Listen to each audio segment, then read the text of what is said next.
जय श्री राम साथियों। आज मेरी भारत से नेपाल पैदल यात्रा का 7वां दिन है।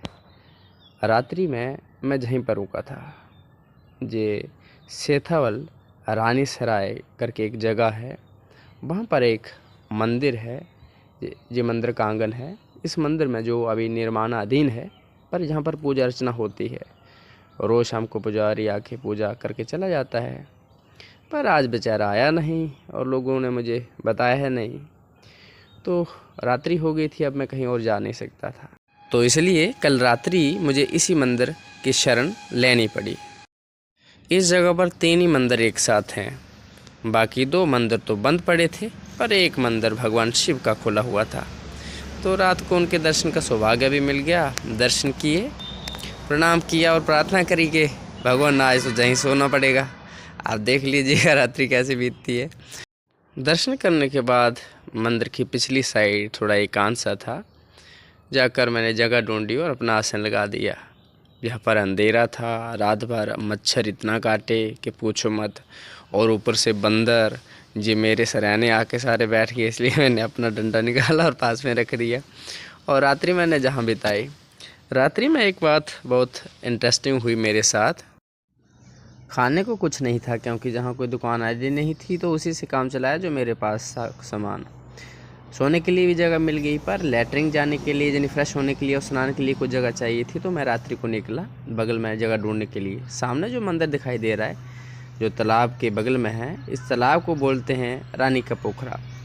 पोखरा का मतलब होता है तालाब, यानी रानी का तालाब, जहाँ पर रानी स्नान करती थी। घूमता हुआ जैसे ही मैं इन मंदिर के बगल में पहुंचा, वहाँ पर 2 आदमी बैठे हुए दिखाई दिए, जो बेंच पर बैठे थे और मुझे इशारा किया अपनी तरफ, जो जहाँ पर बाइक लगी है इसके बगल में।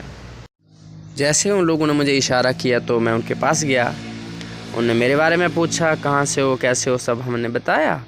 बताने के बाद मुझे पता चला कि वो दोनों गैंगस्टर हैं। एक का नाम भोला है, दूसरे का नाम मैंने पूछा नहीं। तो उनने मुझे कुछ बोला नहीं, बोला कि खाने के बारे में पूछा, तो हमने बोला अभी तक तो मिला नहीं है। तो फिर बोले किसी सेठ को फ़ोन लगाने के चक्कर में थे कि किसी सेठ को परेशान करेंगे। तो हमने सोचा कि मेरी वजह से कोई परेशान होगा, तो इसलिए मना कर दिया हम कि भोजन नहीं चाहिए, हमने दिन में बहुत कुछ खा लिया है।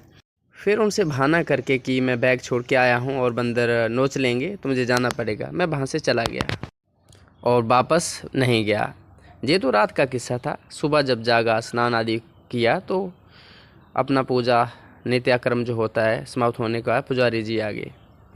पुजारी जी आए और उन्होंने पूछा बाबा कहाँ रुके। तो हमने बताया कि भाई रुके तो यहीं थे मंदिर में, आप आए नहीं थे तो क्या करते, जी हैं पुजारी जी। तो फिर पुजारी जी ने अपनी पूजा अर्चना छोड़ी और मुझे पूछा कि रात्रि को कुछ खाए थे, और क्या खाते हैं, यहाँ क्या मिलता था। इसके बाद पुजारी जी मुझे ले गए एक दुकान पर, वहाँ पर 2-3 आलू टिक्की खाई और उसके बाद अपनी यात्रा आरंभ कर दी। धीरे धीरे चलने के बाद लगभग 10 किलोमीटर चलने पर मुझे एक व्यक्ति दिखाई दिए जो गन्ना बेचते थे, शायद थोड़े वृद्ध भी थे। उन्होंने मुझे आगे का मार्ग बताया। हालांकि जो मार्ग उन्होंने बताया था थोड़ा लंबा था, और जो मार्ग में ले रखा था, जिस पे चल रहा था, वो थोड़ा छाटकर था। उनकी हाँ में हाँ मिलाने के लिए मैं सब उनकी बात मानता रहा और उन्होंने मुझे थोड़ा सा जूस आदि पिलाया। उसके बाद मैं अपनी यात्रा फिर से आरम्भ कर दी। कभी कभी ना ये रिकॉर्डिंग करते बहुत शर्म सी महसूस होती है कि कर क्या रहा हूँ मैं, पर ये यात्रा है, ये सब करना पड़ता है, तो इसलिए फिर इसकी कोई चिंता नहीं होती और जो भी मुझसे बन पड़ता है मैं ज़रूर करता हूँ। दिन में लगभग 30 किलोमीटर चलने के बाद रोड के किनारे एक शिव मंदिर दिखाई दिया। हालांकि जिसको मन ही मन में प्रणाम करके निकल गया, पर कुछ कदम चलने के बाद मेरी गति रुक गई। मेरा मन का जो आकर्षण था इस मंदिर के प्रति होने लगा।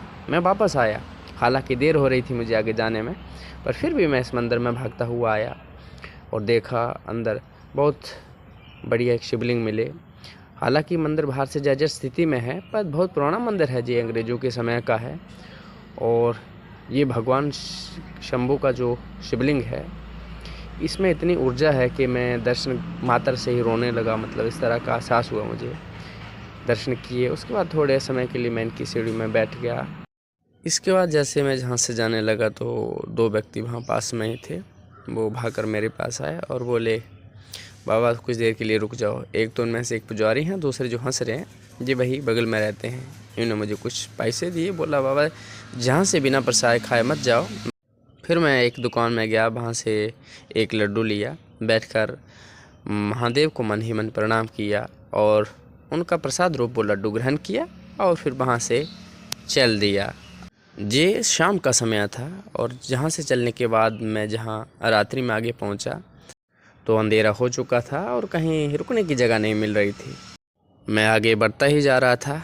अचानक मुझे एक दुकान के बाहर एक बेंच खाली दिखाई दिया और वहाँ पर जाकर मैंने उस दुकान के मालिक से पूछा कि क्या रात्रि में जहाँ विश्राम कर सकता हूँ इस बेंच पर। तो उसने अनुमति दे दी कि हाँ रात्रि आप जहाँ विश्राम आराम से कर सकते हैं, हम भी जा रहे हैं जहाँ से दुकान बंद करके। तो वो जैसे ही दुकान बंद करके चला गया तो रात्रि में मेरा जो आसन लगा इस बेंच पर लग गया और इसी पर मैंने रात्रि बिताई। रात्रि कुछ समय वहाँ आसन लगाने के बाद बगल में एक दुकान खुली थी, जो टेलर मास्टर रामू इनका नाम है। इनसे बातचीत हुई, इनको मैंने अपना पावर बैंक चार्जिंग के लिए दिया। ये भोजन के लिए पूछे तो हम बोले जहाँ भी तो कोई व्यवस्था नहीं हुई है। तो फिर मुझे ये अपने साथ ले गए और बोले चलो मेरे साथ।